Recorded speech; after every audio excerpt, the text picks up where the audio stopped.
Que tal estades? Vamos a seguir co Presenta, Convence, Conquista. Entramos xa na última das seccións deste evento integrado dentro do Foro para a Innovación e o Emprego. Non estades moi solitarios aí? Queredes vos integrar nesta zona? Estades cómodos? Sí? Moitos dos que estades aquí comezades a ser xa rostros familiares. Haberá outros que estean seguíndonos dende a casa, espero que tamén se sintan en familia, casi dan ganas de que nos marchemos todos a tomar uns gin tonics cando isto remate, ou auga mineral. Presentar outra vez, dadas as circunstancias, todo o que é a filosofía do evento, pareceme que Cicais está un pouco de máis, pero darlle un par de líneas xerais e unhas ideas sobre o motivo de que esteamos aquí, creo que si é algo que convén. Sobre todo porque vos, que sodes os convidados, é o primeiro minuto no que estades compartindo esta experiencia, para que saibades un pouco a que barco acabades de subir. Cando eu era cativo, o meu mellor amigo era fillo duns señores que acababan de abrir un negocio no Casco Vello en Compostela. E os meus pais, en cambio, eran funcionarios. Entre ele máis eu, había algunhas diferencias. Por filosofía familiar, principalmente filosofía de gasto, por exemplo. Os seus pais metíanse en créditos con máis facilidade que os meus, e os meus tiñan unha mentalidade moi progresista, pero moi conservadora no plano económico. Claro, cando estás na Praza Roxa, o tema é patinar e flirtear coas rapazas, para o mundo que nos estábamos a crear entre nós era completamente armonioso, pero hai un punto no que ti empezas a notar as diferencias, sobre todo cando empezas a cumprir máis anos, ou cando chega o Nadal, entras na comparativa dos regalos, ou como se viven unhas vacacións, ou cando logo, sendo máis maior, empezas a ser consciente dos problemas do endebedamento. Imaginadevos cando chega a crise, como as diferentes estruturas familiares comezan a debuxarse dunha forma moi distinta en canto se enfrontan á mesma realidade. O meu colega era fillo de pequenos comerciantes. Entón, cando falabas na miña casa, moitas veces había tertulia política, había xente que estiraba sobremesas dunha forma infinita. E supoño que aí empecé eu a aprender a falar, escoitando falar a meu pai. E outra xente que viña por ali do disfrute da conversa. Cando tires cativo, o chupito pois a ti non te toca, pero si te toca escoitar, estar presente nesas cousas.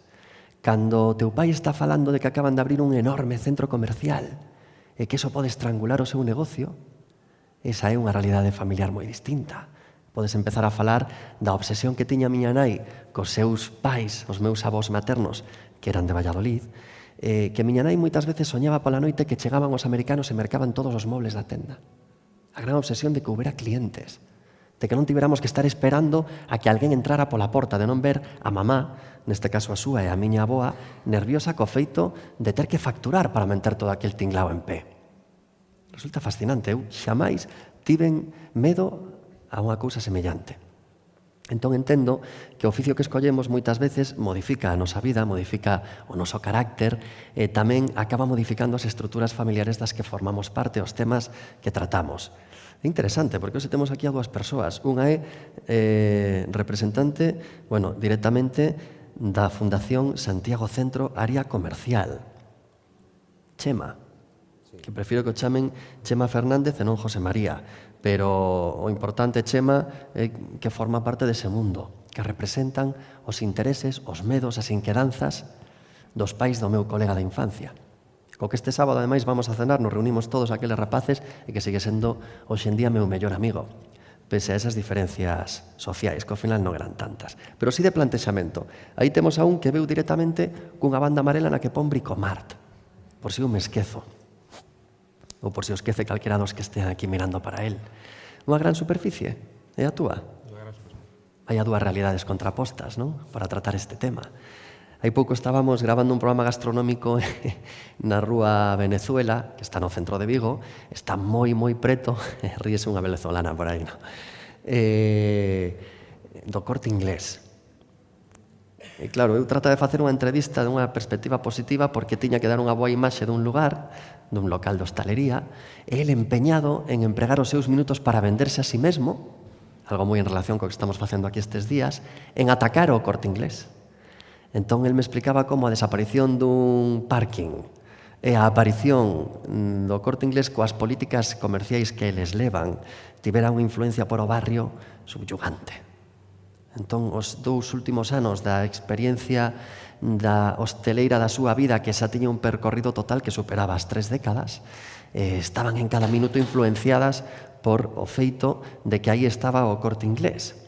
Entón, eu me din conta ata que punto esas obsesións acaban metidas na cabeza dos empresarios. Empresarios, os que hoxe temos diante, para pedirlles traballo. Puidera ser interesante que empecemos a pensar neste tipo de cousas e nos plantésemos cal é o perfil da xente que temos diante, cales son as súas preocupacións, porque igual podo adaptar as miñas para conquistalo a él. Presenta, conquista e convence. Igual, dependendo de quen teñamos diante, está ben escoller partes de nós, parte do discurso, ser intelixentes, e eu seguramente non lle falaría igual a este tío que a este outro. Moitas das presentacións que temos hoxe feitas aquí xa veñen dadas, incluso son sorpresa para os seus protagonistas que aínda non viron os seus videocurrículums. Pero logo tedes un minuto para falar desta, bueno, seguro que sale fantástico que pasamos aquí todos xuntos un bo rato. Pode ser unha primeira experiencia para ir vendo tamén como nos adaptamos a situaciones nas que sexamos capaces de identificar a quen temos diante, analizalo, estudialo un pouco, porque esa é a primeira clave para poder conquistalo. Estou seguro. A mí me gustaría saber que é o que hai que facer para conquistar a Chema. Non o vou a decir eu. Este momento no que ti tes que falar. Que hai que facer para conquistarte? Para que un traballador ou alguén que busca asesoramiento na túa asociación dea coas claves do teu interés empresarial. Que lle dirías aos candidatos a encontrar traballo que teñen que ter hoxe en conta, tomando como referencia a perspectiva profesional que ti tes do que é o pequeno mercado na nosa cidade? Como son os novos profesionais que demanda o pequeno e mediano mercado que ti tamén coñeces? Yo creo en los últimos años lo que ha tenido el pequeño mediano comercio de todas las ciudades es una especialización, con lo cual lo que es fundamental es preparación, lo que es fundamental son idiomas.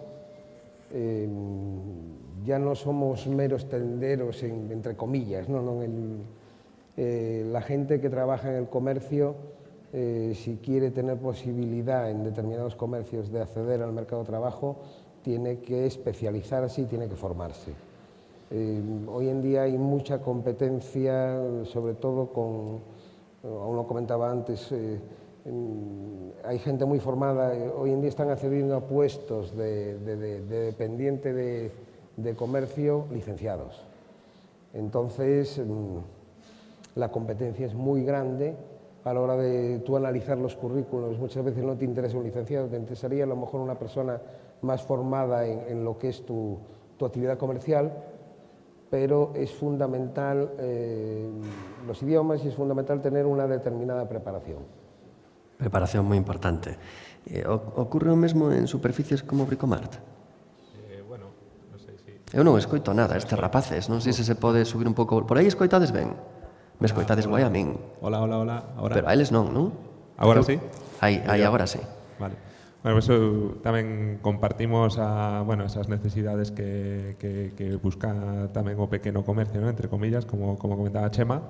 Ao final, buscase, casi ahora mismo estamos en un punto donde non se busca casi tanto titulacións, senón como personas. Porque eu podría preguntar a Chema, podría preguntar, por exemplo, a un director dunha sucursal dun banco e digo, ti que buscas en unha persona? Pois diráche que busca unha persona dinámica, unha persona que, pois, evidentemente, se vai traballar de cara ao público, pois teña boa presencia e que teña donde xentes, unha persona que sea responsable, unha persoa que sea organizada, e se xa sabe algo de finanzas, pois mellor, ¿no? Ou se sabe algo de, pois no caso noso, pois de materiales de construcción, pois estupendo. Evidentemente, dentro de que ese perfil de persona que buscamos dinámica, responsable, organizada e con orientación ao cliente para traballar en comercio ten que ter, pues, fundamentalmente, ahora que traballamos, o comercio está evolucionando hacia o premium, pues evidentemente esa especialización e ese coñecemento que poda ter sobre o produto é o que vai diferenciar que vaya a comprar a un lado, non vaya a comprar ao outro.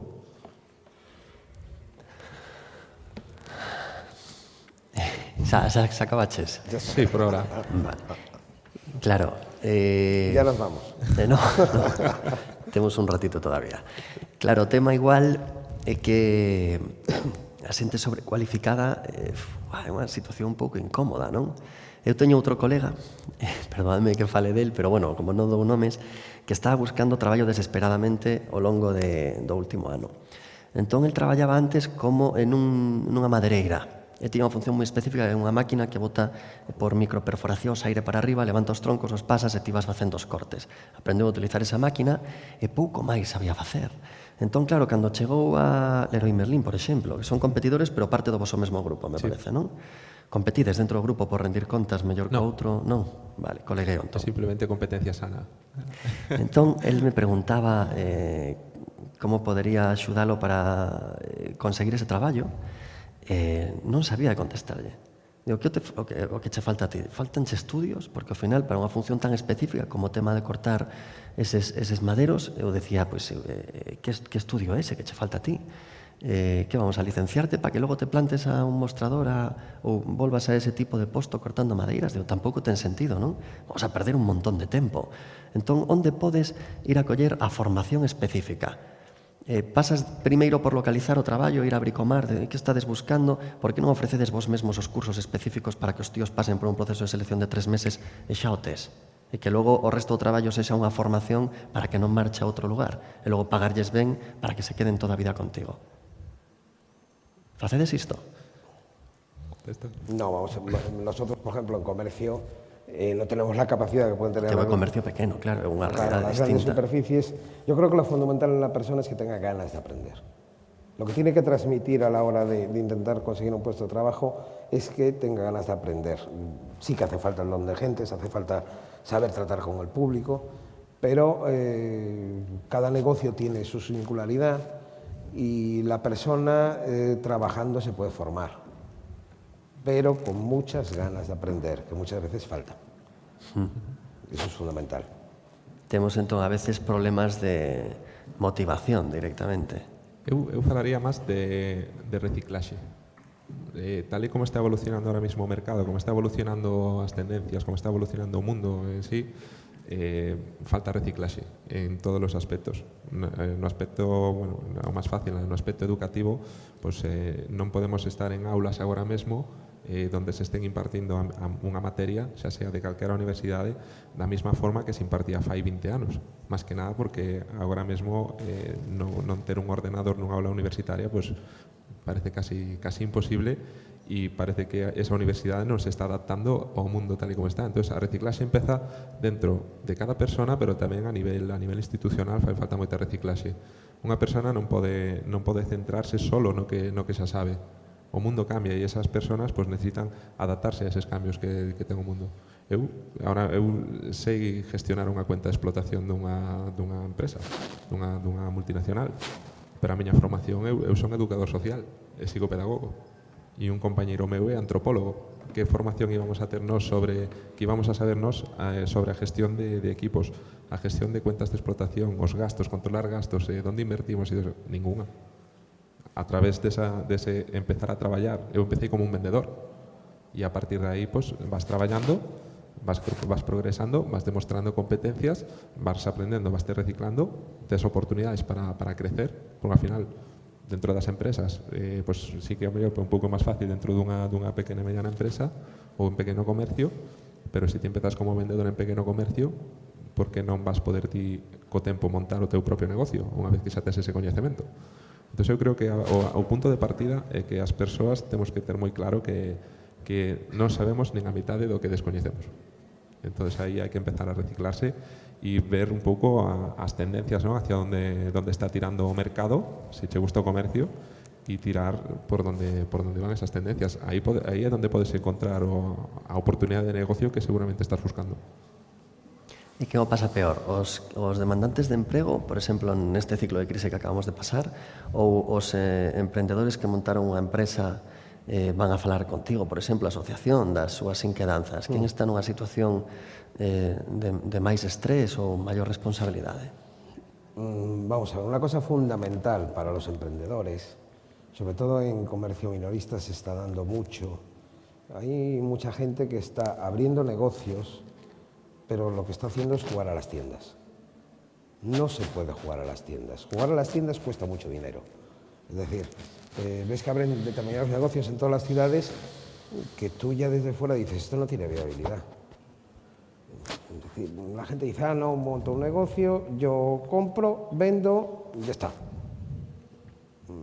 El negocio tiene mucho más detrás, tiene mucho más gastos, y lo que hay que hacer, vale, una persona a lo mejor no tiene una capacidad para hacer un estudio de mercado como los que se aprenden en la facultad, pero es decir, hay que hacer un estudio de mercado por lo menos de andar por casa, decir, oye, mira, cuánto me cuesta el local, cuánto me cuesta los empleados, cuánto me cuesta la seguridad social, qué capacidad tengo yo de vender, qué hay en mi entorno.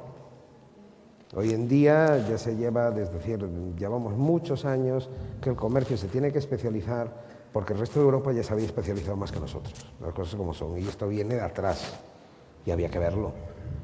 Entonces, lo que no se puede es abrir negocios que sabes que o grandes cadenas o grandes superficies te van a hundir, porque no puedes competir ni en precios, ni en calidad, ni en atención al público.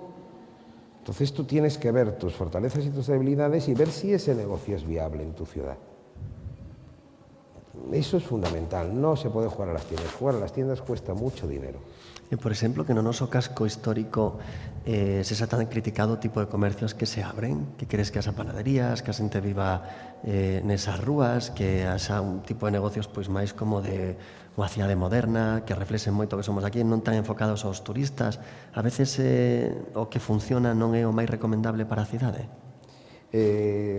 Las cosas, es decir, en nuestro casco histórico, yo creo que hoy en día se están empezando a abrir tiendas que es la demanda de los turistas y es lo que funciona y como imagen de la ciudad, pero es que vamos con retraso. Estos años de bonanza nos dedicamos a abrir todo a 100. Tiendas de souvenirs para los turistas. Estoy como, non biches a gala dos Goya cando lleváis a o micro. Negocio fácil. Cuando veías otras ciudades históricas, como puede ser Florencia en Italia, que vendían las cosas de otra forma.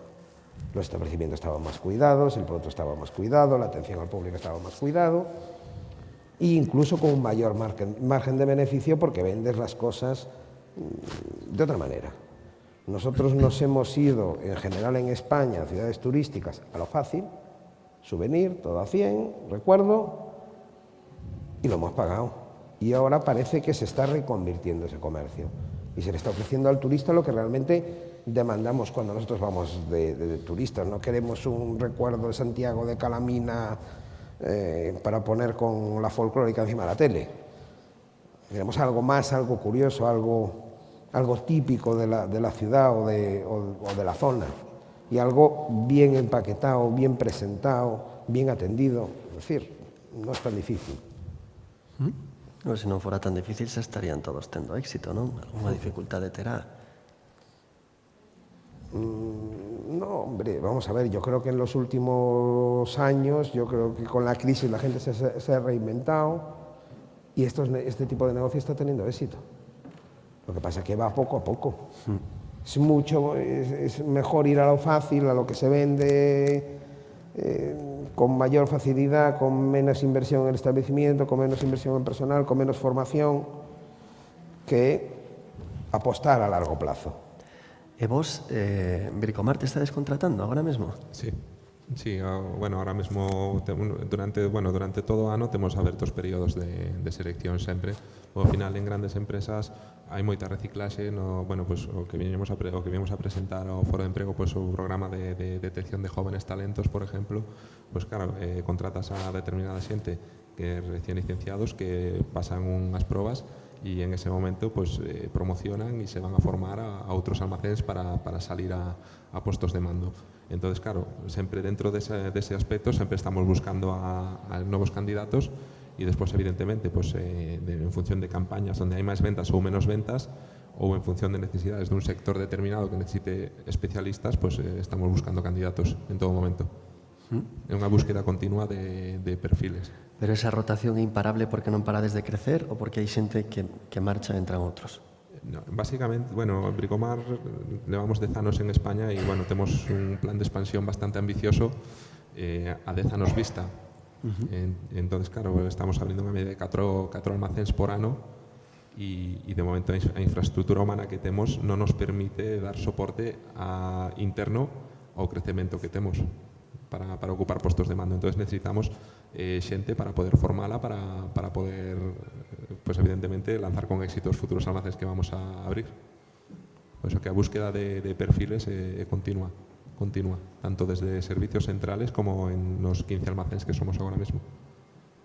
Me ben, vos estades facendo unha lectura tamén constante do mercado, ou tedes moi claro tamén o perfil de xente que buscades? No, pues bueno, ao final o ter dentro dun almacén tocar tantos, ao final vendemos materiales de construcción, pero non ten os mesmos coñecementos. Un pintor pode saber poñer un ladrillo, pero non sabe facer unha casa. Entonces, ao final, un electricista pode saber arreglar un desagüe, pero non é fontanero, ¿no? Entonces, ao final, necesitas xente que controle de cada sector. Digamos que o que nós o que buscamos dentro dunha gran superficie é un pouco a especialización para parecernos ao pequeno comercio, ¿no? Para dar esa... Que é o que vai facer que unha persona veña a Bricomar a comprar ladrillo, si ao mellor donde o compraba toda a vida hai un céntimo de diferencia. Ese céntimo que é o que vai facer? Pois a especialización desa persona, ¿no? O coñecemento que lle poda aportar ou o valor añadido que lle pode dar a esa persona que ao mellor ven e ten unha dúbida e un vendedor de Bricomar lle pode solucionar a hora de colocar, a hora de solucionar un problema de infraestructura ou de obra da súa casa. Entón, ao final, a búsqueda de perfiles sempre está activa, pero, claro, traballamos con moitos perfiles diferentes. Entonces, nese aspecto sí que tocamos moitos paus e ao final sí que necesitamos unha visión amplia de como está o mercado laboral para saber onde temos que centrar os nosos esforzos e poñer o noso foco na búsqueda, que agora mesmo, pues, evidentemente, as redes sociais é un hervidero de perfiles, de currículos e, bueno, por supuesto, en foros como este tamén se saca moita mercancía, entre comillas. Sí. A vos, cando ides a tratar de contratar a alguén e o rastresades no Google, non sei se o facedes, vos dá confianza que teña un Facebook chulo ou que directamente non estea nas redes sociales, vos dá desconfianza? Este tío, por que non ten un perfil en Facebook? Non vive nos tempos que tocan? Hai que ter Facebook para que te contraten? Non hai que telo? Non se espía a xente por internet antes de contratala? Vas ao Twitter a ver que dixo hai un par de anos? Isto ocurre? Hombre, nosotros no miramos, es decir, como se suele decir, no cotillamos, ¿no? Pero lo que es fundamental, yo creo hoy en día, también a la hora de mandar un empleo, es que sea una persona activa en redes sociales, que pues, decir, el pequeño comercio tiene que estar, si no, no existes. Hoy en día, si no estás en las redes sociales, no existes. Ten que estar a empresa en sí. Tienes que estar presente, pero entonces las personas que contrates también te interesa que sepan de redes sociales, que sepan cómo manejarse. Nosotros no podemos tener la capacidad, a lo mejor que tiene una gran superficie, de tener personas ya dedicadas única y exclusivamente a redes sociales, pero puedes echar mano de tus empleados para que te echen una mano en estar presente, ¿no? E que claro, eu non sei se vos pasa a vos de estar a veces vendo a tele te dan ganas de expresar as túas propias opinións no Twitter, mas supoño que as opinións máis carnais e máis auténticas son as que ao final acaban conseguindo tamén máis followers e subirte máis o ego e que a cosa funcione máis. Pero eu leo cousas ali, por exemplo, estou vendo un programa de merda en Telecinco, pero que eu o diga. Se igual, pois, o que sei, o día de mañá de pronto estás nunha entrevista de curro ali en Telecinco e te cazan ese tuit de hai 3 anos, no, pues bueno, ao final é unha merda de programa, vale, pero bueno, esa nosa casa e ti estabas ali opinando públicamente, entón acabas tendo un Twitter aséptico, como cando sale o Príncipe, se estuvo moi ben a gala, nunca te conta nada, o tío, que vai contar? Está aí todo encorsetado. Cantos anos levamos mirando para o que agora é o rei e velo falar ali? Estaba igual o evento. O desfile da Armada, sale o tío e te di as 4 frases, e ano seguinte as 4 frases de sempre. Genera un pouco de hartazgo, non? Cando vai a salir este tío e a falar como falaba na cena esa que fixo con Joaquín Sabina? Aí quería velo eu. A ver como este tío nun cara a cara, fora do encorsetamento institucional, non?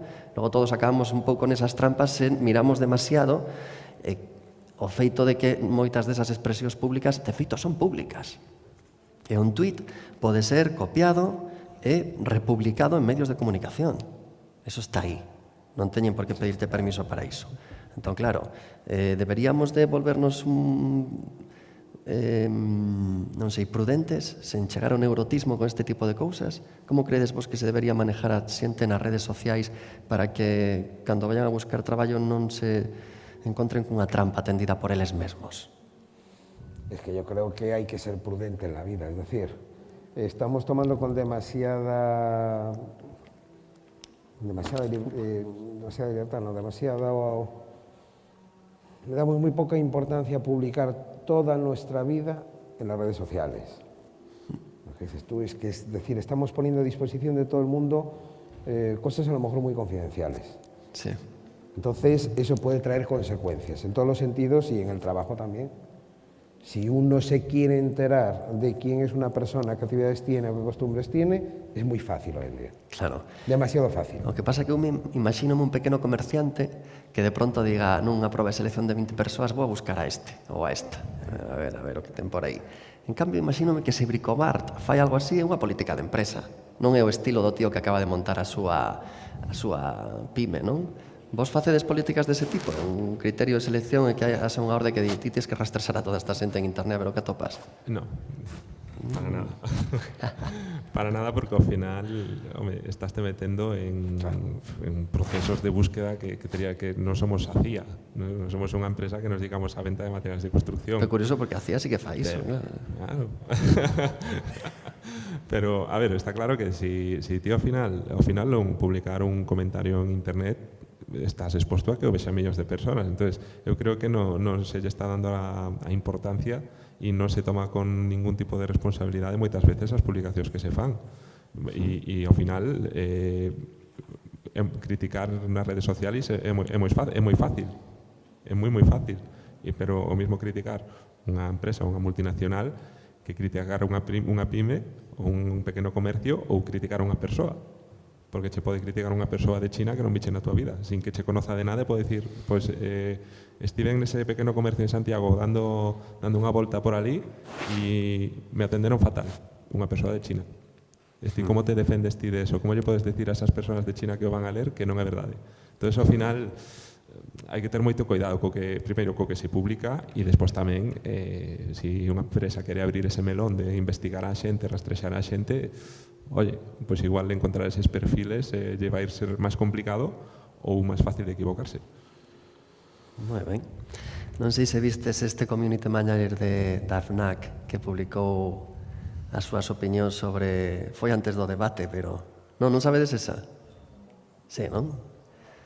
Claro, tío, tiña as dúas contas abertas e publicou coa que non era. Era community manager da FNAC alertando sobre os peligros do populismo e de Pablo Iglesias e tal.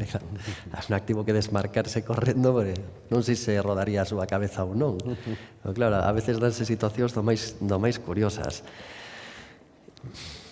Vou vos a presentar a 3 persoas que non vamos a precisar unha rede social para que as coñezades. Van a baixar agora aquí. Vamos a poder falar un pouco con eles. Bueno, aí un pouco estábamos falando da hostalería e o turismo. Foi interesante a sesión previa, non sei quen estivo nela, estivo moi guai. E claro, non falamos do TripAdvisor, falamos de un montón de cousas, pero non cheguei a sacar ese tema. O tiña por aí como recurso, ao final non o saquei. Vos tedes ese padecemento tamén? Non sei se tedes algún colega que estea na rede, que estea un negocio hostaleiro e que estando ou non na rede, porque agora da página web para un restaurante xa non é tan necesario, non estea obsesionado coa súa imaxe en TripAdvisor. Vaya cera que lles dan. Cociñeiros, que tal? Está o neno por aí berrando non sei que, como se lle ocurra un hostaleiro e aí, mira, os nenos, que tal? Parrafada así, enciclopedia, este restaurante unha merda, primeiro plato frío, segundo plato de guasco, logo había un pelo, a súa muller é gorda. Es que, ostras, a mí me ensinaron cousas de decir, tío, que despiadado, ¿no? Hai uns clientes que tamén a veces daste de conta de que só teñen unha opinión. Iso invita a pensar que abriron o perfil só para dar unha opinión encabronada, con perdón da expresión.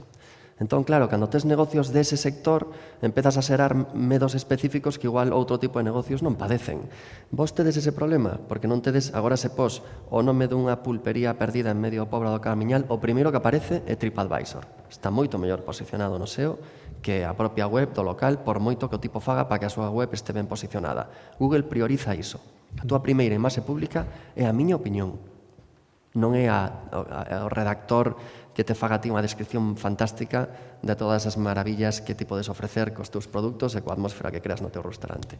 TripAdvisor conseguiu estar posicionado antes que iso, entón a página web xa é un recurso, pero un recurso en segundo nivel, porque xa non é ni tan necesaria ni tan útil.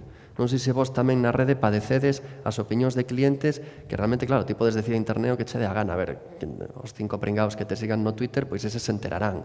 Pero en TripAdvisor, calquera que vaya a buscar Bricomart, vas a Bricomart non está en TripAdvisor. O xa tedes a vosa propia... No.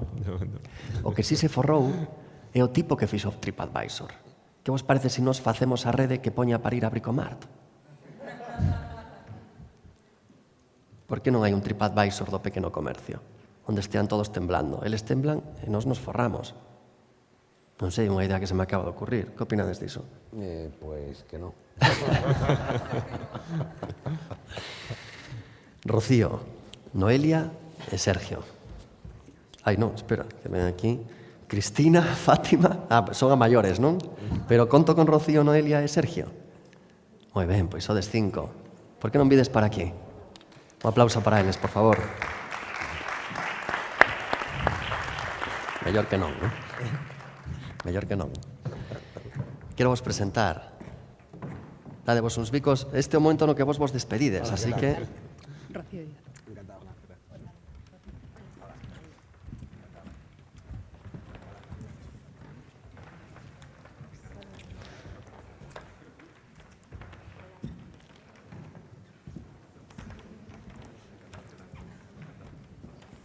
Podedes ocupar butacas co resto da xente se vos apetece.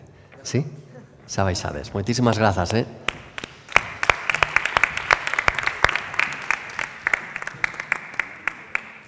Vale. Que tal se vos colocades para que vos dé a luz e vos vexamos ben?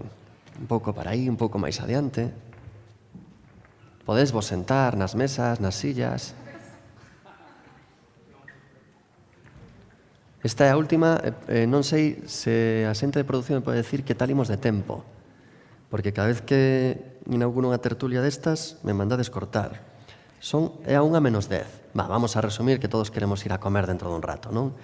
Que tal, non vos coñecedes? Vos coñecedes pola experiencia compartida destes días. Estivestes xuntos no tema dos videocVs. Como era teu nome? Cris. Que tal a experiencia dos videocVs? Un pouco de volume para Cris, por favor.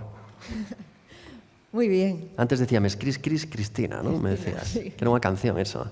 Sí. ¿De quién era? Era para que te acordas de mi nombre. Mira, xa me acordei. De quen era a canción? Pues sí. Sona como a Emilio Aragón ou algo así, pero non, non? Cristina. Cristina. Na, na, na, na, na. Ben, logo dirás que eres unha tía alegre, dinámica, xa o acabas de demostrar directamente. Que foi o máis destacable da experiencia co equipo de creación dos videocVs con BemoTV? Me gustó mucho cómo nos ayudaron a crear, es decir, cómo exponernos delante de la gente. Aunque realmente no sabíamos que íbamos a estar aquí en un escenario. Entonces eso también, la novedad, te crea inseguridad, pero a la vez también te dices, hey, si he aprendido algo, ahora lo puedo demostrar. Así que me parece súper interesante y importante. Perdón que pase por diante de ti, pero vou me poñer a este lado. Moi importante entón a faceta de facer sentir tranquila a xente para que logo eles den a súa mellor cara, non? Será moi importante tamén chegar con esa actitude de deixarse moldear, de deixarse aconsellar. Ou ti chegaches e xa tiñas moi claro, eu son esta e deixame ser como son. Yo vine a aprender, eso está claro. Para mí aprender es importantísimo y siempre estamos aprendiendo. Así que para mí esta es una oportunidad para salir ahí y dar mi mejor versión. Así que ahí estoy. Sabes que estou desexando verte aí arriba. Vai a acontecer dentro dun ratito. Así que logo te vemos. Okay. Teu nome como era? Rocío. Rocío. Esta semana para ti que foi? Pues muy interesante. O sea, una experiencia tanto a nivel personal, a la hora de conocer a todos mis compañeros, poder compartir con ellos estos días y también gracias a los profesionales que nos han ayudado muchísimo estos días. Estiveches con Gustavo Marcos Sí. con Ramón Maceiras, sí? Sí. Que tal con eles? Bien, muy bien. Ti sabes que eu cando estaba aquí estes días estaba falando como se estivera o auditorio completamente repleto. Como se aí detrás desa cámara houbera centos de fogares véndonos por streaming. E eu a cada rato, que se supón que non preciso ese tipo de apoio, tiña Gustavo ali. Que eu pasaba un pouco, decía 4 frases e o tipo decíame moi mal. Eu pasaba un rato, iba para aí ao outro lado e me facía que colaches, buenísimo e tal. Eu pensaba, si este tío me está facendo sentir a min así, como non faría sentir a todos estes rapaces esta semana? E por aí foi onde eu empecé a ver onde están as claves do éxito desta iniciativa. Nesta materia prima, en profesionales como él. Claro, te poden facer a ficha profesional de calquera persoa que digas, bueno, pues moi ben, pero aquí ao final o máis guai desta iniciativa que vimos todos a demostrar. Por aí vexo xornalistas, xente que estivo falando estes días, puidemos velos falar, puidemos velos presentar, puidemos velos interactuar con empresarios tan interesantes como os que acabamos de ter aquí, falando e contando as súas cousas. É unha experiencia directamente interactiva. Por unha parte gravada, que pode dar un perfil de voz un pouco máis preparado, e por outra parte, xa estamos aquí. Non? Cando eu cheguei, o que todo o mundo me preguntou, cando chegou a esta gala, foi que nos vas a preguntar.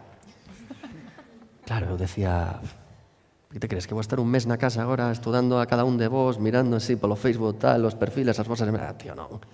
Non, vamos a improvisar un pouco, vamos a intentar inventarnos a primeira experiencia de presenta, convence e conquista dentro do Foro de Innovación do Empleo entre todos.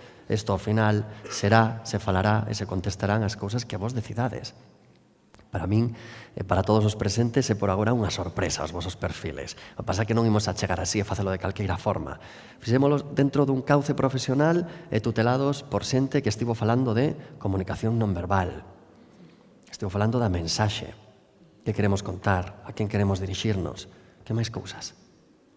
Pues de intentar compaginar esas dos cosas. O sea, que tenga una coherencia lo que decimos con cómo lo decimos. Y sí, muy interesante. Crees que se che deu ben esa tarefa de compaginar o teu mensaxe e a forma de contalo?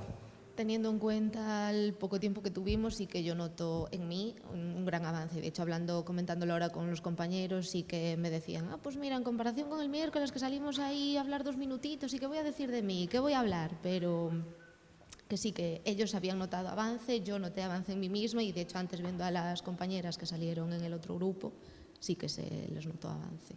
Moi ben, pasamos a ti. Sí. Ti que tal, como estás? Ben, un pouco nervioso, pero ben. Por qué? Estaba imaginando eu cando éramos cativos íamos aos parques, non ti máis eu que non nos coñecemos, pero seguro que o fixeches con outros colegas. Vos acordades como decidíamos quen quedaba na portería? En Venezuela non sei como facíades, pero nos íamos facendo así un paso, outro paso, outro paso. Depois, o que dedicaba o pé podía facer así e se escollía de primeiro. Claro, o mellor jugador collía él. Acordades vos daquelo? Era guai, non? Entón, logo aí un iba defendéndose a sí mesmo.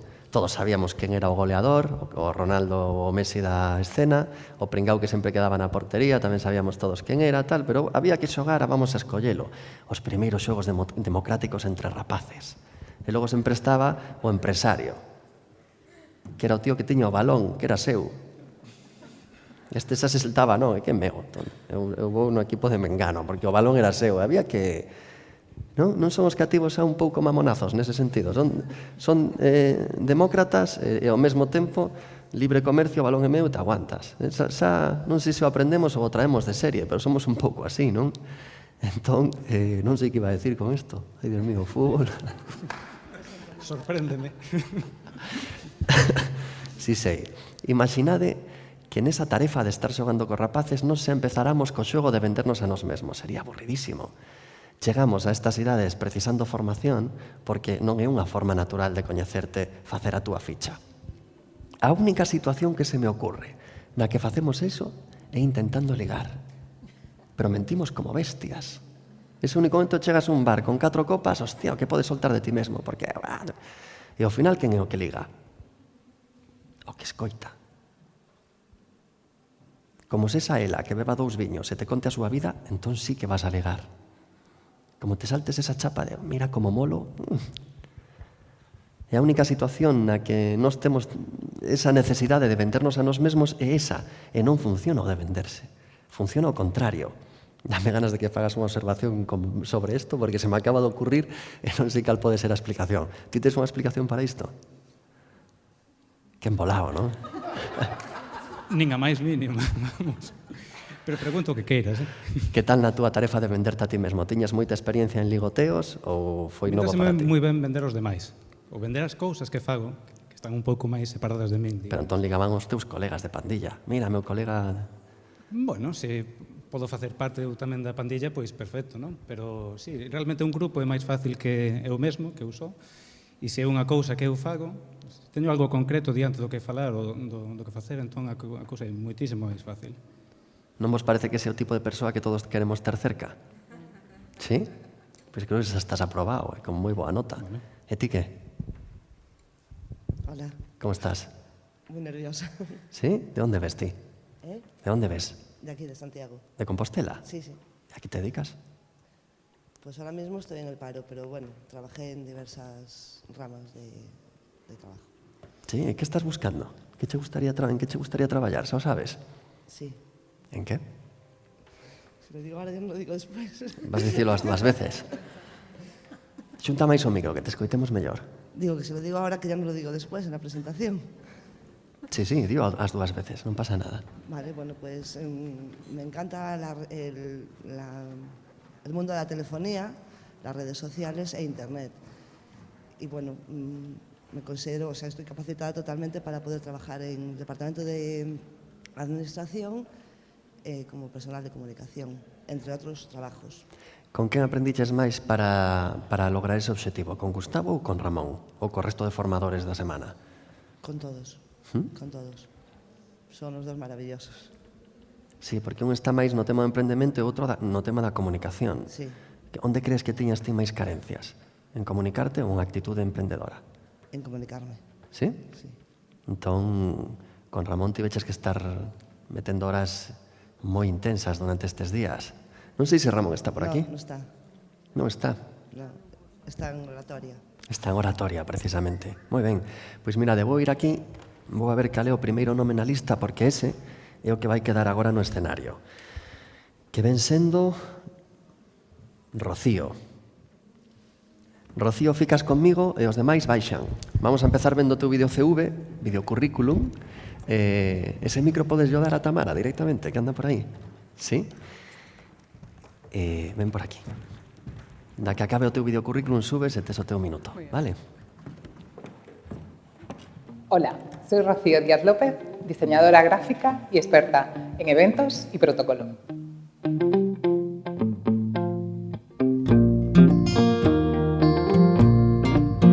Soy licenciada en Bellas Artes, en la especialidad en diseño por la Universidad de Barcelona. Tengo el CAP por la Politécnica de Cataluña. Tengo un máster en comunicación por el Instituto Superior de Marketing de Barcelona. Una licenciatura en Publicidad y Relaciones Públicas en la UOC, Universitat Oberta de Cataluña. Y para terminar, un máster en Protocolo y Eventos en la Universidad Camilo José Cela de Madrid. Poseo experiencia de más de 15 años en el campo del diseño gráfico, realizando proyectos integrales desde el briefing inicial hasta la entrega final al cliente. He trabajado en la empresa barcelonesa Calen Publicidad durante 3 años y también en la multinacional gallega Televes durante más de 9 años. También he colaborado con empresas del sector eventos, como la gallega Trevisani. Con ellos he participado en ferias, congresos y eventos corporativos. Además, he participado en eventos tanto de carácter local como regional, como por ejemplo los Mestre Mateo, y otros más grandes y de ámbito nacional, como los Goya.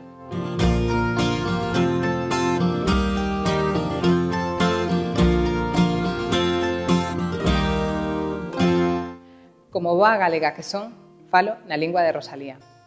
E despois de veure, viscut e estudiat a Catalunya, també parlo e entenc molt bé el català. Parlo anche italiano, questa è la lingua che mi piace da morire. And as a people person, I use English to communicate with people around the world. He vivido en Malta, Inglaterra, varias ciudades españolas y he viajado por varios continentes. Todo ello me ha aportado un gran valor multicultural y me ha aportado grandes experiencias personales y profesionales. Soy una persona sociable, empática y positiva. Me gusta trabajar en equipo. Además, soy una persona creativa, a la vez que analítica y muy organizada. Me gusta estar al día de nuevos avances y tecnologías.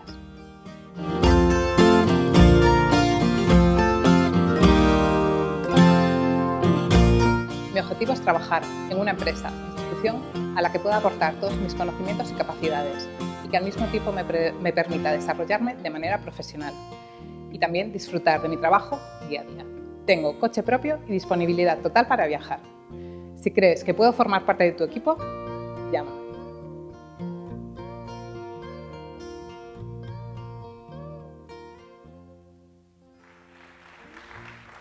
Hola, soy Rocío Díaz López, diseñadora gráfica y experta. Bueno, hola, buenos días. Ya pensé que le iban a volver a pasar otra vez, así me tenía que evitar esta parte, pero no. Bueno, como habéis visto, soy Rocío Díaz López y durante más de 15 años me he dedicado al mundo del diseño gráfico y la comunicación. Mi faceta profesional comenzó hace muchos años, hace más de 15 años, en Barcelona, en una pequeña empresa en Barcelona, en una pequeña empresa de publicidad. Lo bueno de trabajar en una empresa pequeña es que te toca hacer todas las partes del proceso. Entonces vives todas las fases de cada uno de los proyectos que se llevan a cabo. Esto me aportó mucha seguridad a la hora de trabajar y también a la hora de establecer contactos tanto con clientes como con proveedores. Después, 3 años más tarde, me trasladé aquí, a Santiago de Compostela, y trabajé en la multinacional gallega Televés.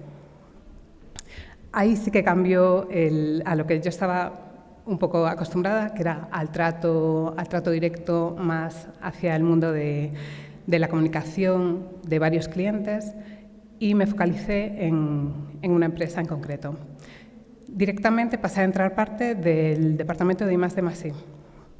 Esto supuso un reto a nivel personal y a nivel profesional, ya que pasas a trabajar directamente con un grupo de personas muy concreto, como son ingenieros y personal técnico. Pero bueno, salimos airosos de la situación y contenta. Después de 9 años de haber estado trabajando allí, más de 9 años, tuve la oportunidad de poder dedicarme más al tema de la publicidad y las relaciones públicas, especializándome en el tema de eventos. Y ya desde hace 3 años he podido colaborar con empresas del sector de los eventos y el protocolo, tanto a nivel local como nacional. Y es definitivamente un aspecto que me encanta y al que quiero seguir dedicándome el resto de mi vida, por lo menos ahora en los años venideros. Como persona, según mis amigos, la gente que me conoce y las personas que han trabajado conmigo, soy una persona muy sociable, soy una persona que sabe salir bien de las situaciones, airosa, y una persona muy trabajadora. Claro, obviamente coincido con ellos en estas impresiones. Y también me encanta trabajar con gente. Creo que se aprende mucho de los demás y que siempre son un buen aporte. Estoy deseando empezar proyectos nuevos y poder contar con una empresa a la que pueda aportar toda mi experiencia y mis conocimientos adquiridos durante todos estos años, así como también que me aporten y que me permitan desarrollarme, seguir desarrollándome y formándome tanto como persona como a nivel profesional. Por tanto, si alguno de ustedes creen que podemos encajar en estos objetivos, no duden en ponerse en contacto conmigo. Muchas gracias. Gracias.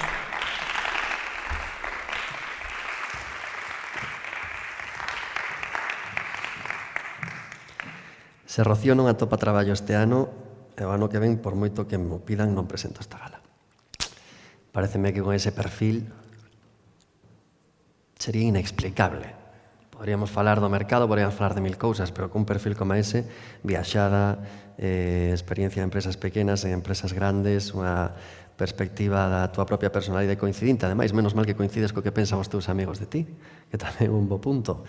Pero claro, que iniciativas como esta que estamos facendo teñen un obxectivo ao final específico que a xente poida cumplir os seus soños dentro do mercado laboral e teñen que ser obxectivos cumplidos. Senón, pa que estamos aquí? Bueno, que ben paso, se xente do teu perfil non triunfa nesto. E a máis é que unha media xeral, que eu estou fascinado. Pensábamos que viñamos aquí, e logo estes días os profesionais dicían non se sades presuiciosos coa xente que está no paro, porque hoxe día no paro estamos todos. Todos pasamos por aí. Unha formación como esa está no paro. Como se explica? Moi facilmente. 1000 explicacións para iso. A explicación para que siga acontecendo xa sería un pouco máis difícil de atopar. A ver que é o que atopamos agora cando Noelia Garra suba ao escenario. Un aplauso para ela, por favor.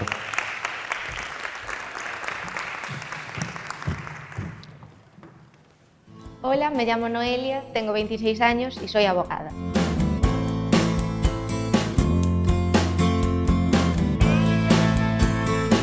Desde muy pequeña tuve claro que lo mío era ayudar a los demás a resolver sus problemas, por eso me matriculé en la licenciatura en Derecho que impartía la Universidad de Santiago de Compostela.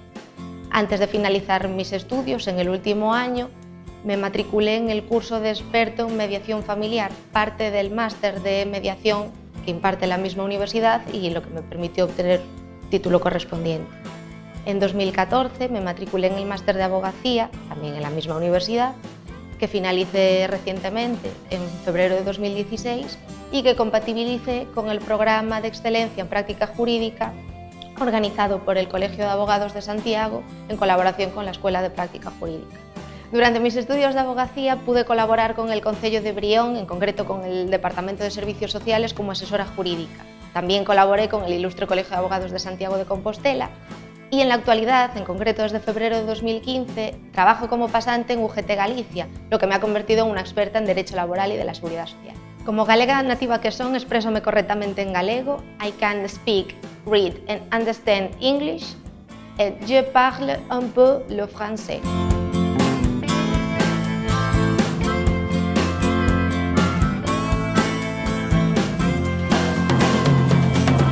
Soy una persona muy trabajadora, con muchísimas ganas de aprender, con gran capacidad estratégica y muy versátil, ya que aunque mi especialidad es el derecho laboral y de la seguridad social, puedo desempeñar mi profesión en cualquier otra rama del derecho. Además, mi afición por la informática me permite manejar con soltura herramientas de hardware y software, siendo muchas veces yo la persona a la que acuden mis compañeros para resolver sus problemas a este nivel. Mi objetivo principal es poner en práctica mis conocimientos y crecer como profesional de la abogacía. Estoy colegiada como ejerciente, tengo disponibilidad geográfica y carnet de conducir. Muchas gracias por vuestra atención y si mi perfil os resulta interesante no dudéis en contactar conmigo. Hasta pronto.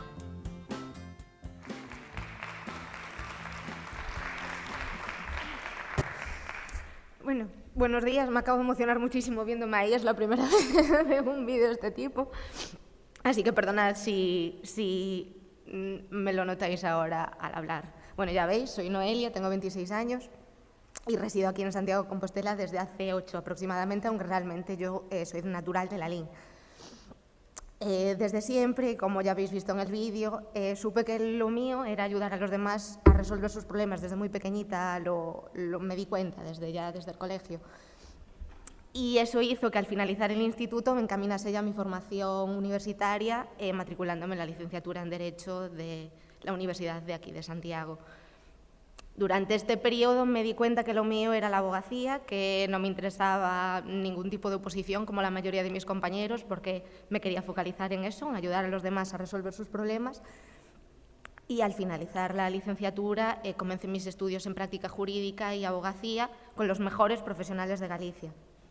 Me especialicé en Derecho Laboral y de la Seguridad Social, pero una de mis principales cualidades, la versatilidad, me permite ejercer la profesión tanto en esta rama como en cualquier otra rama del derecho.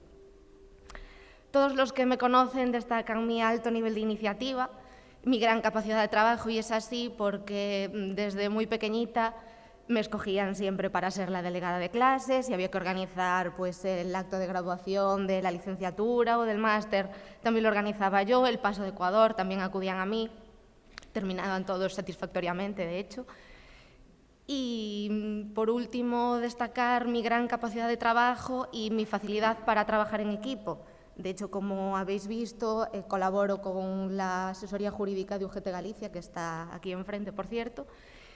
Trabajamos 8 personas dentro de las mismas 4 paredes durante toda la jornada laboral y si no tienes capacidad de integración dentro de un equipo es imposible que todo el trabajo que manejamos salga adelante. Por todo eso, si entendéis que, si veis que mi perfil encaja con vosotros, si queréis saber algo más de mí, aquí me tenéis, no dudéis en contactar conmigo y sobre todo muchas gracias por vuestra atención.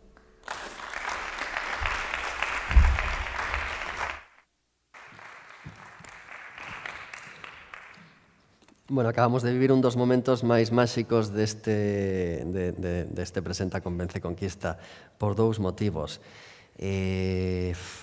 Ao final, a capacidade de emocionarse, fundamental, e a capacidade de conseguir que alguén se emocione. Entón, con xente así de corazón, que de pronto se ve a sí mesma e di, wow, o que acaban de facer, e realmente di, pois estas cousas tocan esas sensibilidades, xa podemos ver un perfil de persoa sensible, a xente sensible mola. A mí encántame. Claro, o equipo que fixo os vídeos CVs, aínda por riba, conseguiu sorprenderte. En lugar de chegar aí e atoparte calquera cousa, pois parece que meteron horas en tratar de que deras a mellor cara de ti e conseguiron que incluso ti mesma quedara sorprendida con iso. Eu creo que eso sí merece un aplauso tamén ao equipo dos videocurrículos. E con iso imos a chamar a Sergio de la Osa ao escenario, por favor.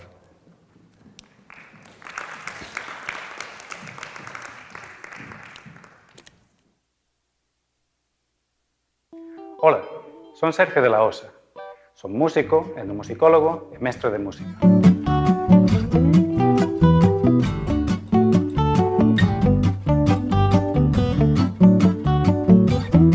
Eu sempre quixen dedicarme á música e a ela me dedico actualmente. Aos 18 anos comecei os estudios de Magisterio Musical en Santiago de Compostela, despois fixen estudios de Pedagogía Musical en Hungría, no Instituto Kodály de Kecskemét, e fixen tamén estudios de guitarra clásica. Durante os anos de formación, ademais de música, aprendín moito a dialogar, a traballar en equipo, a poñerme no lugar do outro, en especial dos alumnos, e en Hungría, particularmente, adquirín unha formación sólida e coñecemento de estilos de música que non coñecía antes e a ter unha relación moito máis integrada, holística, coa música. Os meus traballos máis salientables son os 9 anos que levo traballando no Fondo Musical do Arquivo do Patrimonio Oral e Identidade, no Museo do Pobo Galego, e os 4 anos que traballei como mestre de música tradicional no Instituto Kodály da Academia Liszt, en Hungría. Nos meus traballos conseguín levar as tarefas encomendadas a outro nivel. Por exemplo, no ensino de análise musical, creando guías e contidos non clarificados antes, e aportando actividades musicais moi ligadas á experiencia musical, como cantar, bailar, escoitar e apreciar as músicas de outros povos ou improvisar. Eu medrei en Galicia, pero mi lengua materna é el castellano. I have taught and given lectures in English for several years.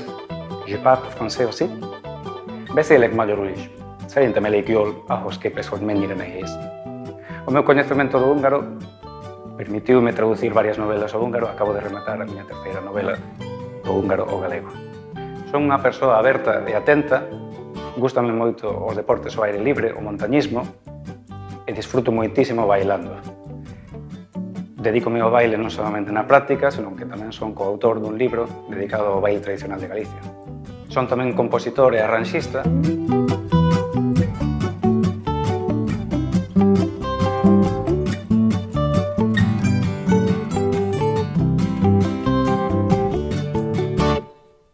Busco un traballo que estea relacionado cos campos que desenvolvín até agora, a música, o ensino ou a investigación, aínda que non estou pechado a calquera outra posibilidade. Dispoño de vehículo propio e posibilidade para viaxar. Gracias pola vosa atención e se queredes contactar comigo, podedes facelo aquí.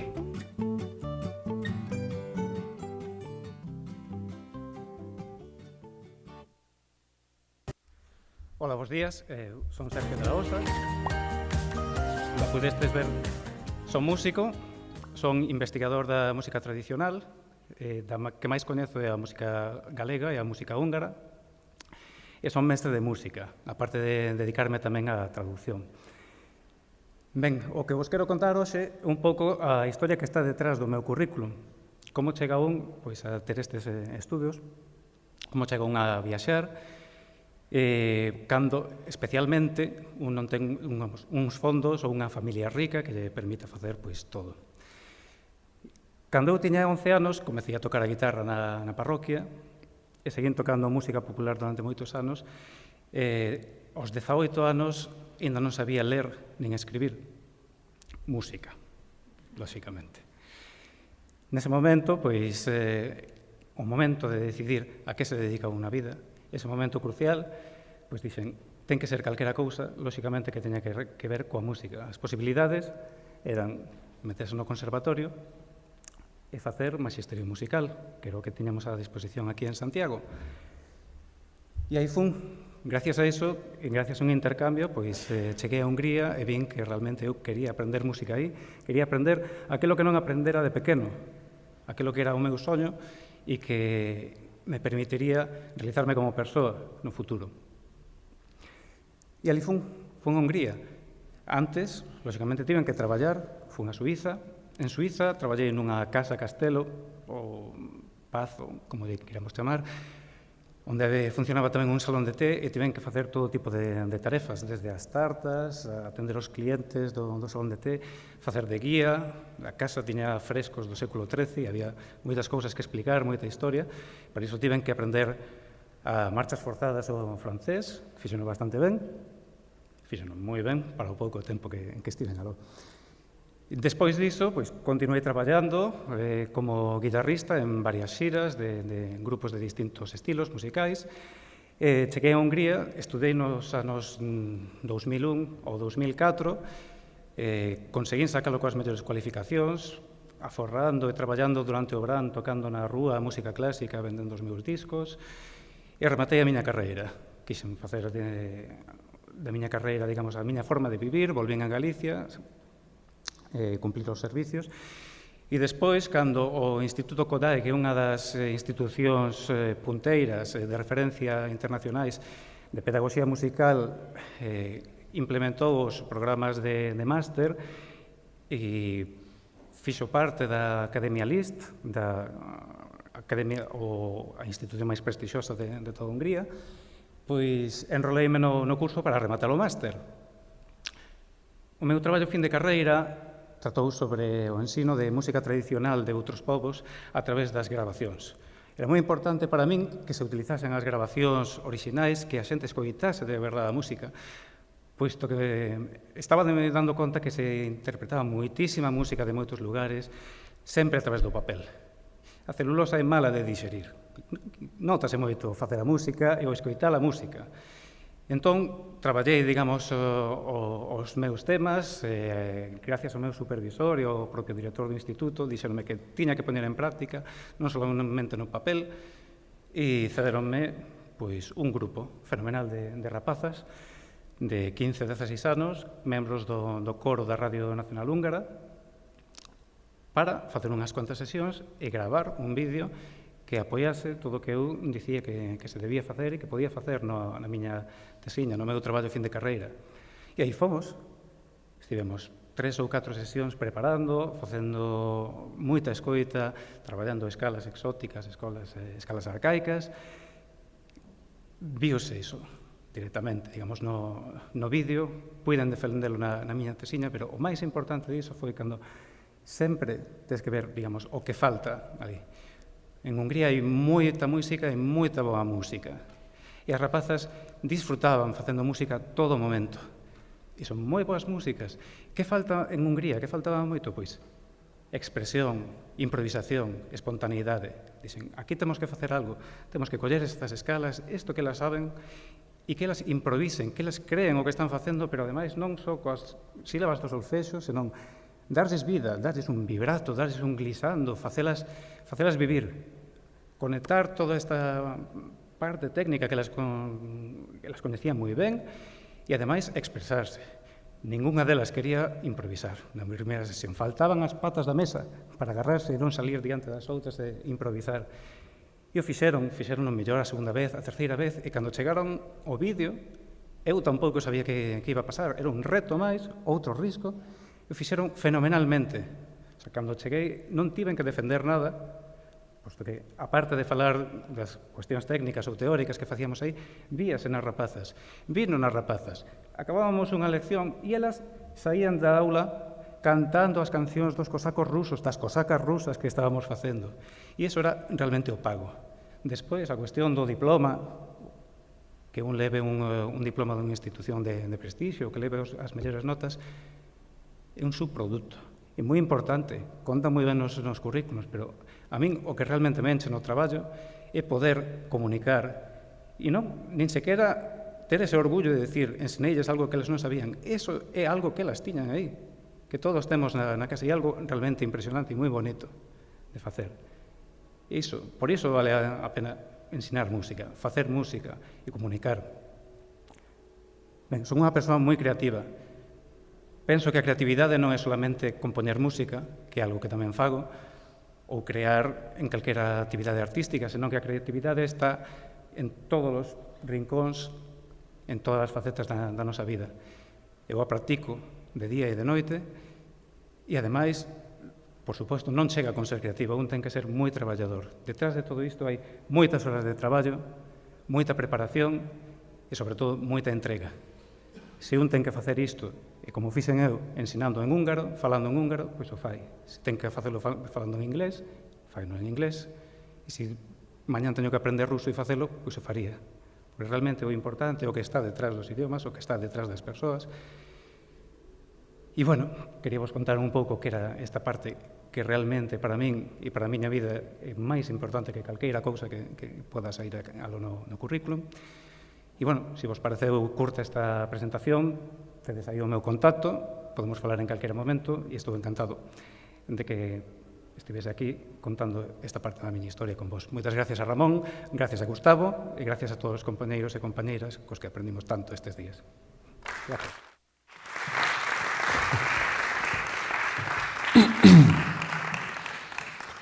Curta non foi. Claro, está moi ben porque el vive entre dous mundos. Por un lado está o retrato musical dunha época na que as cousas non se podían gravar. Entón, só hai unha forma, crear unha escola que permita que esa xente capaz de interpretar o que aqueles puideron escribir, porque sí podían escribir. Imaginades vos poder escoitar a Bach tocado por el mesmo. Son esas cousas que, bueno, a historia da humanidade non nos vai a permitir. Igual que non podemos ver un dinosaurio caminar pola rúa. Hai cousas que desaparecen, que se esfuman, que esas son parte dun pasado. E hai profesionais que se dedican a rescatar iso para facelo sobrevivir da única forma que sexamos capaces de facelo sobrevivir.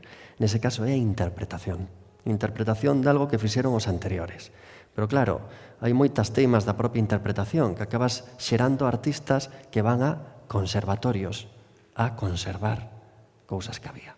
Normalmente o artista si ten unha incertidumbre dentro, unha sensibilidade, unha forma de sentir, e moitos deles acaban nesa trampa de estou-me dedicando a conservar. Entón teño un arpexio, teño unha escala, podo saber o que é unha mixolidia, o que é unha eólica, pero o que non son é capaz de crear con iso. Entón chega ese outro mundo do trauma. Hai moitos conservatorios que non saben que facer con esa segunda parte. Hai moitas escolas nas que hai mestres que foron estudantes dun universo que agora non son capaces de dar respostas sin quedanzas dos novos artistas. Aí está Sergio, sendo capaz, amosando agora nun pequeno discurso, que el fixo un esforzo para facer da súa sensibilidade nova escola. O esforzo que a moitos maiores lles pedimos cando chegan xa á terceira idade. Aprende a desaprender e a aprender de novo. Pedirlle iso a alguén que se está formando? Seguides pola Coquet, que está moi preto da Porta do Sol en Madrid, veredes un bar de blues, no que a linguaxe que están falando son todo escalas pentatónicas. E cunha simple escala pentatónica que, ao final, son 4 notas repetidas varias veces, fan un xogo de improvisación casi eterna dentro duns patróns. uns estilos de blues específicos, e logo se suben baixistas, saxofonistas, bateristas, que son capaces de ir creando unha linguaxe, a linguaxe da música popular. Aí está esa loita entre Beethoven e Chuck Berry, non? E aí hai dous mundos que loitan, un é o da expresión e a sensibilidade, a falta de coñecemento casi é unha cousa a aplaudir. Mira deste gitano que toca flamenco e ben, e non ten nin idea de música. Ai non, uah, maravilloso. Ainda por riba non sabe nada. Non, o meu é todo arte. Nacen así, como son gitanos, a toco doble de mellor. Aí habería un debate a sacar sobre a mesa. E pola outra banda, os contrarios, os de conservatorio. O saben todo, pero están acomplexados porque non teñen a sensibilidade do gitano. Nin do bluesman. Convivencia entre dous mundos. Igual ese é o maior dos teus logros, non? Ser un nexo entre dous universos e ainda por riba sair. E a hora de explicarlo creo que o fixeches de maravilla. O cual lle pon a Cristina Angulo o listón enormemente alto. Cristina está aquí ou xa marchou correndo? Cristina.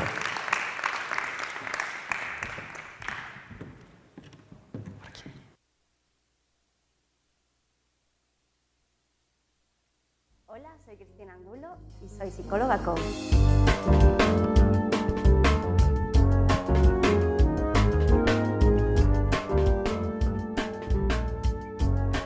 Estudié psicología en la Universidad de Jaén. A la par hice un máster en sexología, terapia sexual y de género. Después me fui a Chile, donde estudié un máster en Focusing, el arte de dialogar con el cuerpo, homologado por la Universidad Focusing de Nueva York. Además, estudié coaching ontológico en la Escuela Europea de Coaching en Madrid y tengo el practitioner en programación neurolingüística por el Instituto de Potencial Humano. Como psicóloga he trabajado para la Universidad de Santiago de Compostela en el Plan Galicia sobre drogas y a mayores llevo 5 años trabajando de psicóloga freelance. Soy formadora de talleres de gestión emocional, autoestima, comunicación eficaz, habilidades sociales y temas relacionados con la sexualidad. Además, he realizado procesos de coaching personal y ejecutivo. También participé en el desafío Talento Solidario de la Fundación Botín, en el desafío de cómo innovar en la educación en España.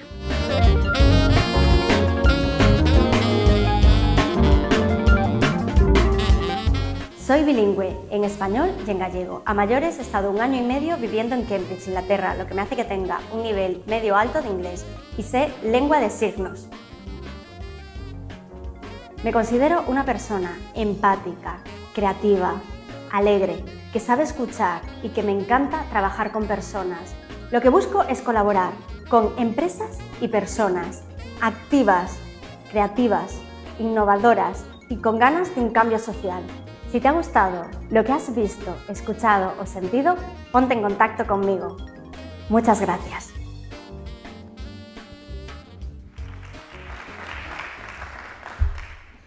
Hola a todos, soy Cristina Angulo, psicóloga coach.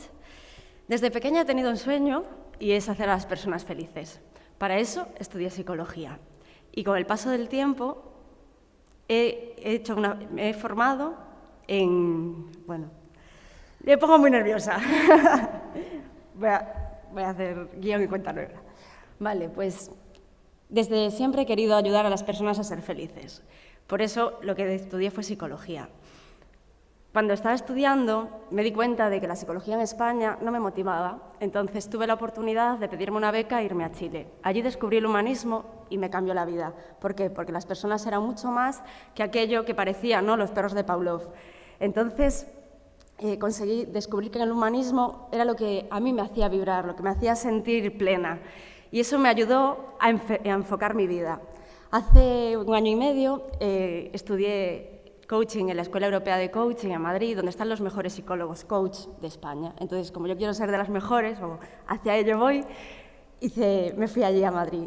Iba y venía cada 15 días y mientras estaba estudiando programación neurolingüística para tener más herramientas a la hora de trabajar con todas las personas y poder trabajarlas más a nivel interno. Y estando en la Escuela Europea de Coaching hicimos una cosa que es el mandala de visión. El mandala de visión consiste en verte dónde quieres estar dentro de 5 años. Y yo me veía trabajando con personas, con organizaciones, me veía hablando en público, así que esto es uno de mis retos para hoy. y sobre todo innovando, ¿no? Y siendo buena en redes sociales. Así que en este momento estoy creando mi proyecto que se llama Psique Coach. Estoy aprendiendo a usar las redes y estoy en un momento también creativo, ¿no? Estuve haciendo lo de educación porque creo que en este momento hace falta cambios y la base está en la educación. Entonces, creo que es un buen momento para ver al ser humano como un ser humano integral y que las organizaciones y las personas empiecen a buscar dentro para poder ser lo que quieran ser y descubrir sus sueños y sus alegrías, porque la alegría nace cuando descubres quién eres y qué quieres. Entonces, os invito a conocerme. Si a alguien le gustaría hacer un proceso de coaching, os invito a probarlo, a disfrutarlo y a conocerme un poquito más. Me gustaría que hicierais una cosa a todos, que es para mí, y ya que estoy aquí voy a pedíroslo. Hay algo que me ayuda mucho y es un anclaje personal, que es hacer esto.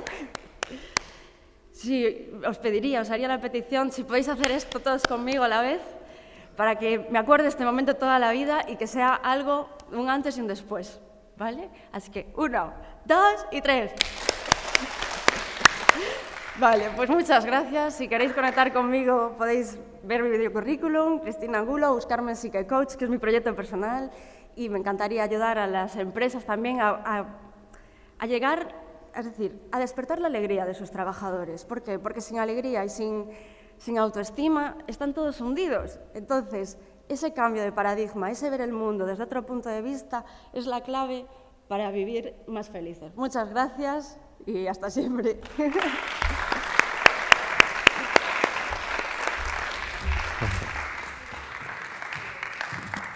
Que facedes? A ela hai que aplaudirlle así. Estivo moi ben, unha boa táctica para que a xente te aplauda. Está guai. Igualmente, todos estamos de bo rollo agora. Tes ese tipo de magnetismo, non? Bueno, eu creo que é xeral, non? Non estás así como de bo rollo de repente. Que guai o de a psicología coach e tal. Iso ten moita onda. Eu creo que nos tempos actuais é tan necesario. Non sei que está pasando, non? Coaches, son como estes novos traballos. Falábamos pola mañana das It Girls, influencers e cousas desas, xente que inventa traballos que antes non existían. Dende logo, eu creo que hai 40 anos de falas aún do concepto coach, xa non dá palabra e tal.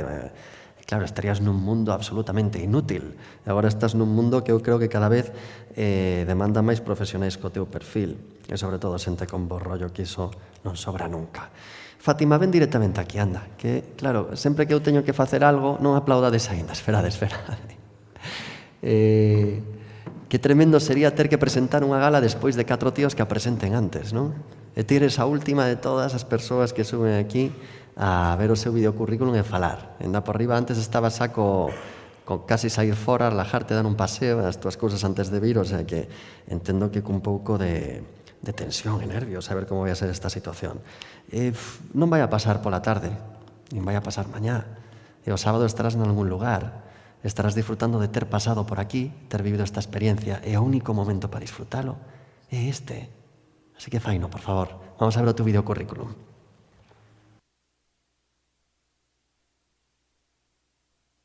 Hola, soy Fátima Camino y soy administrativa.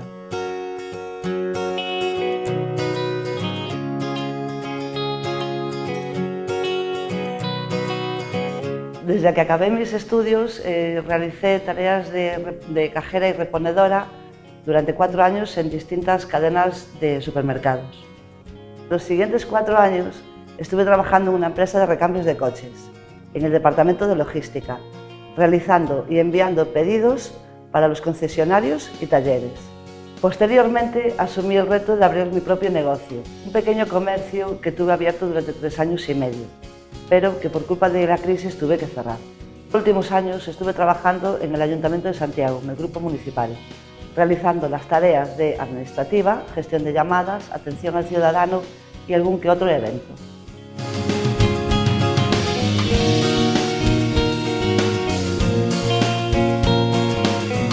Como buena gallega, domino el castellano y el gallego a la perfección. Tengo 2 hijos, una niña de 9 años y un niño de 7 años. Me encanta pasar el tiempo libre con ellos. Y además, me encantan las nuevas tecnologías. Soy una apasionada de los móviles, de las redes sociales y de Internet. Soy una persona versátil, por lo cual me considero capacitada para ocupar cualquier puesto administrativo en la empresa e incluso gestionar las redes sociales. Si crees que soy tu candidata perfecta, no dudes en ponerte en contacto conmigo. Nos vemos pronto.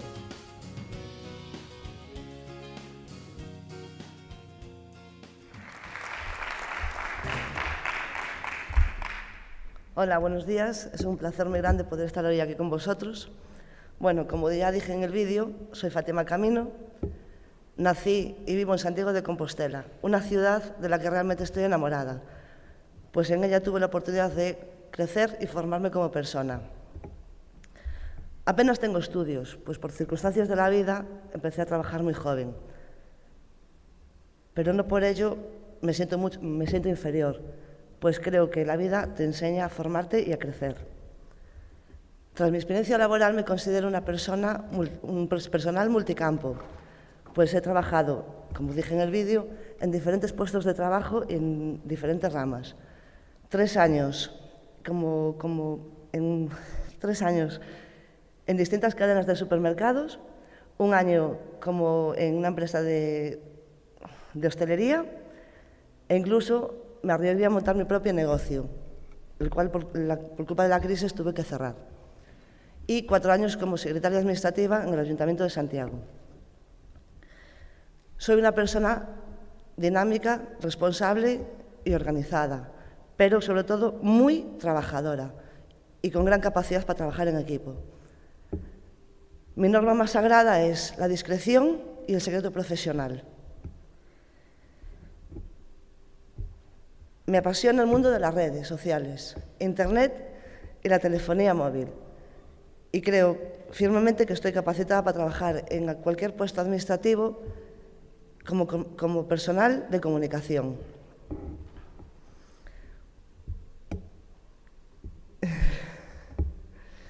Bueno,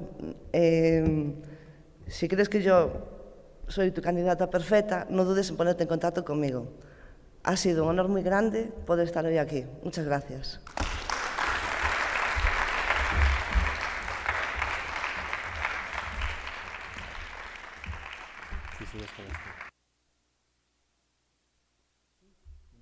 Nin eu, agora sí. Fascinante, non? Sí ou non? Ao final temos un perfil de xente, de persoa aquí concreto, cunha trayectoria que amosa un montón de exemplos curiosos. O primeiro, hai uns días eu pensaba que tiñas algo aquí escrito en papel. Mirabas para baixo, claro. Eu teño aquí unhas letras tan incomprensibles incluso para min. Hai un par de semanas tiven que ir a unha boda a Palma de Mallorca, dun amigo da época universitaria en Madrid. E o tío meteume no lío de ter que casalo. Ainda non está casado hoxe. E claro, imagínate chegar a Palma de Mallorca 250 persoas diante que non coñeces de nada e ti facendo de cura. O primeiro que fixen foi ir a Google a buscar casar xente. A ver o que poñía. E claro, o que dicen pois non é tan importante agora, pero sí o proceso de ver como me poñía diante de toda esa xente, falaba con eles. Non podía falar da miña experiencia con o meu colega, porque éramos a tropa universitaria de Madrid, pero ali había familia, había amigos de Palma, de infancia, había xente que aquelas historias nosas non lle interesarían. Eu tiña que pensar nesa audiencia e diseñar un discurso para moita xente descoñecida completamente, pero que temos o elemento común de ser moi amigos da mesma persoa. Entón dixen, podo escribir todo isto e poñerme a ler diante de... Sabes cando estades nas igrexas a xente se pon a ler? Porque non sei que, non sei canto, non sei que, non sei que... E a cuarta persoa estamos todos así en plan, buah. E cando te toca ese cura animado que a veces saca unha guitarra e todo, buah, boda de hoxe como molou e tal. Entón eu tiña medo á lectura. E logo diseñei un sistema polo cual poñía frases soltas que eran un pouco o esqueleto que vertebraba o meu discurso. Entón digo, vou a salir a improvisar. Vea, papelón, non? Que difícil. Pero se de pronto perdo o que quero decir e como non me quero enrollar demasiado, podo facer así, e ler aí Valentino, gin tonic, e xa sei por onde seguir. E logo sigo tal, e de pronto me atopei improvisando, pero escravo dese papel ao mesmo tempo. Non te vou a decir cal foi a miña opción ao final. Alegreime de ter as dúas. Eu tiña o discurso aquí completo nunha letra grande, tiña unhas frases clave e logo tiña as miñas propias capacidades. Aí cada un ata onde poida chegar. Comecei lendo, cando cheguei ao medio vin as frases e xa non tiñan sentido, anda que eran a miña primeira opción. Está seguro que todos pensabades que tirei das frases clave. Non utilicei eso. Cando chegou un momento en mitad do discurso dixen, quedo nesta palabra, agora vou a contar unha pequena historia e logo cando quera volver, sei a onde volver. E o meu final está preparado. Agora acordeime dese momento cando te vin a ti, que por 2 momentos tiveches ese momento de a onde vou. Eu decía, neste papel en blanco que agora o que ten son estes garabatos que eu acabo de facer, terá algo escrito, está mirando para aí por iso. Cal das técnicas escolleu ela? Que se está vendendo agora tamén como comunicadora, pero pasou por supermercados, por empresas propias, e tantas experiencias. Acordeime da primeira vez que eu falei na radio, que foi na cadena SER. Entón, vos acordades cando ardean os montes, entón fixeron como sacos de terra dos nosos montes colgando da catedral. Subíronse aí uns tal, soltaron os tal, e, bueno, aquelo durou pouco, pero foi o momento mediático da protesta. Entón, eu salía para a cadena SER, con 20, non sei cantos anos, pois tiña idade, como te chamabas ti? Pablo? Pablo, exacto. Pois como Pablo, xornalista que ten 22 anos, conte fixo aquí un papel fantástico, coa túa idade estaba eu coa cadena SER, pasoume iso. Que está non sei que non sei canto, entón tiña a miña nai na casa co aparello escoitando a SER. Os da SER de Radio Galicia aquí tal, todos na emisora, a ver como levades ao rapaz en prácticas a semejante papelón. Que di como a ti. E fixen como a ti. Non sei que dixen, pero seguín falando. E daquela salín de alguna forma. Entón, o recordo que teño agora cando pasou o tempo é de que de alguna forma, salimos. Dicía Gustavo, voso mestre, hai uns días, que se te quedas totalmente en blanco, esa pode ser unha boa despedida. Bueno, moitas grazas por escoitarme, foi un auténtico placer estar con vos. E marchas, non é unha mala técnica. Eu tamén son partidario igual de cando te sale seguir por onde sexa. Tío, acabas de facer. Entón agora remataba o tema e facía, ai, Dios mío, como vai marchar? E digo, non teño moi claro que é o que vai a contar disto cando sala de aquí. Entón creo que mo contes xa. Sí, colle aquí. Como foi este microsegundo? Realmente foi tan duro ou ao final é unha cousa de estamos falando algo que le vas facendo de pequena, falar. E aquí hai moita xente que xa coñeces, amigos deses días, por aí estamos cunha cámara. Detrás diso xa non sei quen pode haber. Eu estou feliz de estar aquí agora mesmo e compartir este intre contigo. Colla así o micro, chégate un pouco. Non te pasa o mesmo? Non estás pancarta enorme detrás, auditorio, a xente nos escoita, a túa historia aínda por riba é interesante, puideches aportar. Como está o teu nivel de gozo agora mesmo? Ahora mismo ya mejor. Xa máis tranquila, sí? E vos que opinades do que fixo ela hoxe aquí? Sí? Que os parece se enchemos agora un aplauso, pero moito máis forte? Será dos últimos aplausos de toda esta iniciativa e do día. Vale. Moi ben, Fátima era o noso peche. Eu teño rapaces de produción xa nerviosos porque agora ven outra cousa. Temos que cortar, non sin antes darnos de conta de que está entrando Ramón Maceiras pola porta, que se lle esperaba responsable de todo este ciclo de formación dentro do Foro de Innovación para o Emprego de Gustavo Marcos, que estivo facendo un traballo fantástico de todos os xornalistas profesionais de diferentes áreas que estiveron por aquí estes días, empresarios que fixeron un traballo enorme. Vindo aquí unha aportación super importante, como a de Chema, por exemplo, e tamén a de... Como era o teu nome? Jesús. Eu aquí teño Jesús Pereza. É Pérez, vale. Vale, que non entendo, non dixe antes o apelido, porque digo, parece como... Jesús Pereza, parecíame moi raro. Vale, Pérez, sí. Os rapaces de Vemo Televisión que fixeron os videocurrículums, que tamén se atreveron a entrar nunha nova iniciativa que ampliara esa experiencia para unha vivencia interactiva que puidemos ter aquí. O nivel enorme da asistencia, eu creo que todo o mundo estaba sorprendido, mo dicían durante estes días de preparación, ides a quedar abrallados co nivel profesional dos candidatos que viñeron a formar parte desta experiencia, unha experiencia que aínda por riba eu creo que nos permite poder asegurar que agora somos un colectivo parte da xente, as persoas que imos a construir un futuro no que espero, como dicía estes días, que haxa un entramado laboral e profesional xeneroso en oportunidades e, sobre todo, moi sensible coas persoas. que sexamos capaces de ver que todo o esencial do que estivemos vivindo aquí estes días son vidas de persoas, que nos seus propios parámetros sexa sensible ás emocións. Ao final, entre todos nós estamos creando o que vai a ser o noso futuro. E eu podo dicir sen medo a equivocarme que creo que moitos dos que estamos aquí marchamos coa sensación de que ese futuro vai a estar nutrido de grandes emocións e grandes experiencias, porque puidemos ver durante estes minutos compartidos que vamos todos con moita enerxía, que viñemos todos a compartir historias de verdade, historias auténticas.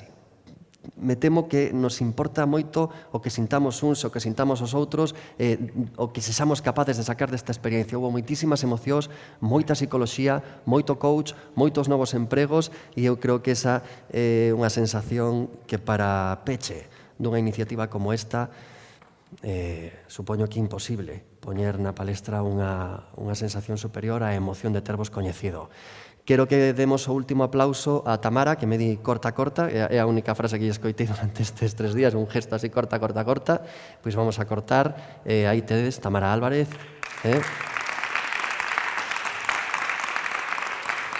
Parte do equipo de Vemo Televisión, o máis forte dos aplausos para vos por facer isto posible. Espero que nos vexamos pronto.